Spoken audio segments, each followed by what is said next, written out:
You ask Tiger to solve. This deals with linear equations with one unknown. The final result is f equals 3.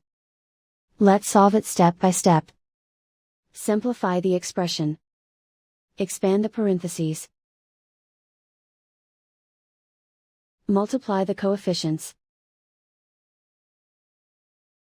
Simplify the arithmetic. Group all constants on the right side of the equation. Add 9 to both sides. Simplify the arithmetic.